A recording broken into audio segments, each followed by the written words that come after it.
সমকাজে সমবেতনের দাবিতে ফের একবার রাস্তায় সাফাই কর্মীরা। আসানসোল পুর নিগমের সাফাই কর্মীদের বেতন যেখানে ৩৪৭ টাকা, সেখানে দুর্গাপুর নগর নিগমের সাফাই কর্মীরা পাচ্ছেন মাত্র ২০২ টাকা। কেনই বঞ্চনা? প্রশ্ন তুলে হাতে প্ল্যাকার্ড নিয়ে দুর্গাপুর নগর নিগমের মূল গেটের সামনে বসে পড়েন আন্দোলনরত সাফাই কর্মীরা।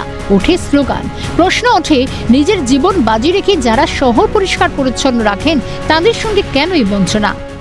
পুলিশ দিয়ে তোমাকে তুলাবো, আমার নাম সরস্বতী বাগদি, রাখি তিওয়ারি, হুমকি দিচ্ছে, বলছে বাড়িতে যে তোমাকে তুলাবো। আমাদের ৬০০০ টাকায় পেট ভরে না, আমরা দীর্ঘদিন আন্দোলন করে আসছি। দাবি যেটা আমাদের আসানসোল পৌরসভা, দুর্গাপুর পৌরসভা, যেটি দুটি পশ্চিম বর্ধমানে দুটি পৌরসভা আছে, একটা পৌরসভা সেখানে ৩৩৭ টাকা রেট দেওয়া হচ্ছে, এখানে বঞ্চিত করে ২০২ টাকা রেট আমাদেরকে দিচ্ছে। আমরা সেই দাবি নিয়ে আজকে আমরা আন্দোলন করেছি। আমরা চাই না এই আন্দোলন করতে। আমরা এই দ্রব্যমূল্যের বাজারে এই পেট্রোলে আমরা কি করে সংসার চালাবো, সেটি হচ্ছে আমাদের বড় আলোচনা। অভিযোগের এখানে শেষ নয়, আন্দোলন করার অপরাধে মিলছে চাকরি খোয়ানোর হুমকিও। প্রতিবাদে দুর্গাপুর নগর নিগমের মূল গেট আজকে বিক্ষোভ দেখায় সাফাই কর্মীদের একাংশ।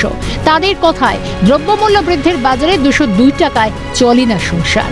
অন্যদিকে রাজ্য জুড়ে একই নিয়ম, এখানে রাজনীতি হচ্ছে। অভিযোগ উড়িয়ে দিয়ে পাল্টা প্রশাসক মন্ডলীর সদস্য। পাশাপাশি সাফাই কর্মীদের দাবি ন্যায়সঙ্গত নয় বলে জানিয়েছেন দুর্গাপুর নগর নিগমের প্রশাসক মন্ডলীর চেয়ারপারসন অনিন্দিতা মুখোপাধ্যায়। ইসাই আমাদের ৪ নম্বরে বড়, উনি ধুমকি দিচ্ছে যে এদের না দিয়ে দোষ করেন, নতুন ছেলে নেওয়া হবে। কাজ বন্ধ রাখতে চায় না।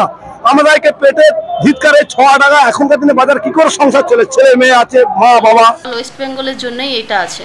তো এটা শুধু মানে একটা রাজনীতির ব্যাপার নিয়েই তারা আসছে। আর যেহেতু লেবাররা ওয়ার্ডে কাজ করে, আমরা প্রতিনিয়ত তাদের সুবিধা অসুবিধা সবসময় পাশে থাকি। আপনারা সকলেই জানেন যে সমস্ত দাবি যে ন্যায়সঙ্গত বা ন্যায্য তা তো নয়।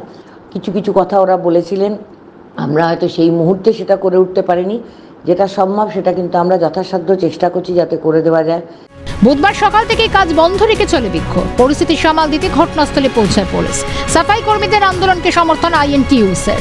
আসানসোল পুর নিগম এবং দুর্গাপুর নগর নিগম উভয় তৃণমূল পরিচালিত বোর্ড। তার সত্ত্বেও কেনই বৈষম্য? প্রশ্ন তুলেছেন কংগ্রেসের শ্রমিক নেতা। একই সঙ্গে সমবেতনের দাবিতে সরব বিজেপি। বক্তব্য হচ্ছে একই জেলার মধ্যে দুটো পৌরসভা, সেখানেও তৃণমূলের প্রতিনিধি দ্বারা পরিচালিত বোর্ড এবং দুর্গাপুরে তৃণমূলের পরিচালিত বোর্ড। সেখানে আসানসোল পৌরসভা ৩৪৭ টাকা সাফাই কর্মচারীদের জন্য দিচ্ছেন, সেখানে ২০২ টাকা কিভাবে দুর্গাপুরের প্রতিনিধিরা দিচ্ছেন? তাই আমরা বলছি আসানসোলের সমান বেতন দিতে হবে। বেতন না দিলে এই আন্দোলন বৃহত্তর আন্দোলন হবে। আর যদি ক্ষমতা থাকে একটা লোককে বসিয়ে দেখুন, তারপর আপনাদের কি করে ১২টা বাজাতে হয় আমরা বুঝি। প্রয়োজনে ধারাবাহিক আন্দোলনে হুঁশিয়ারি দিয়েছে আন্দোলনরত সাফাই কর্মীরা। ৩ দিন ধরে চলা আন্দোলনের জেরে কার্যত মুখ থুবড়ে পড়েছে ৪৩টি ওয়ার্ডের নাগরিক পরিষেবা। আগামীতে পরিস্থিতি আরো জটিল হওয়ারই আশঙ্কা করছেন অনেকেই। যে ন্যায্য বেতন, সেই ন্যায্য বেতন দিতে হবে। নয়তো যে মূল গেট, সেই ডিএমসি দুর্গাপুর মিউনিসিপ্যাল কর্পোরেশনে, সেই গেট থেকে তারা উঠবেন না বলে শব্দ নিয়ে দিয়েছেন। দুর্গাপুর থেকে রাজেশ সেনগুপ্ত, কলকাতা নিউজ।